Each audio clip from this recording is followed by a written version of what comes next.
शृणुयाम देवा भद्रं वक्ष्येमाक्षभिर्यजतराः स्थिरैरङ्गैरुष्टवाग्मं सस्तानोभिर्वसेमहि देवहिता जदायुः सदमेनो शरदो अन्ति देवाः रतरानश्चकरा जरसन्दनूनाम्मा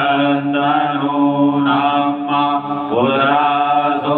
जतपितरो भवन्ति मानो मद्यारीरिकदा युर्गन्तोः आदित्योरादितिरन्तरिक्षमदितिर्माता सा पिता सा पुत्राः विषमे देवाः आदितिः पञ्चजना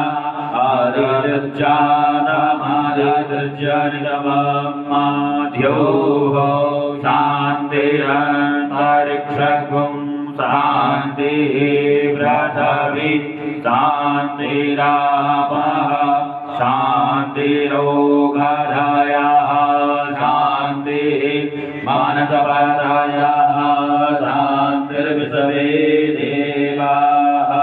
शान्तिर्ब्रह्म शान्तिः सर्वगुं शान्तिः शान्तिरेव शान्तिः सामा शान्तिरेधिः नमः श्रीलक्ष्मीनारायणाभ्यां नमः श्री उमामहेश्वराभ्यां नमः श्रीवाणी हिरण्यगर्भाभ्यां नमः श्री सची सुमुखस्यैकदन्तस्य कपिलो गजकर्णकः लम्बोदरश्च विकटो विघ्ननाशो विनायक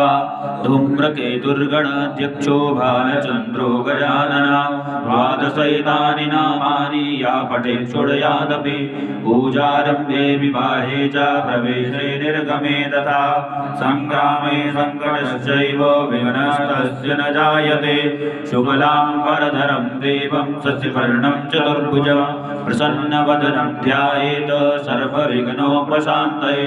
अभिज्ञानन्दसक्तैरीक्षाभिक्षरते शकलदश्लोकात्मके अन्नकटाहेष्वालीलमेव स्वांसस्तनबद्धवर्त भगवतो श्रीनारायणस्य नाभिनानोद्भूतस्य सकल्लोकपितामहस्य ब्रह्मणो नदितीये परार्धे श्रीश्वेतवाराः कल्पे वैवस्वतमन्मन्त्रेष्टाविन सत्यतमे कलियुगे कलप्रथम चरणे जम्बुद्वीपे भरतखण्डे आर्यः वर्तकपुण्यदेशे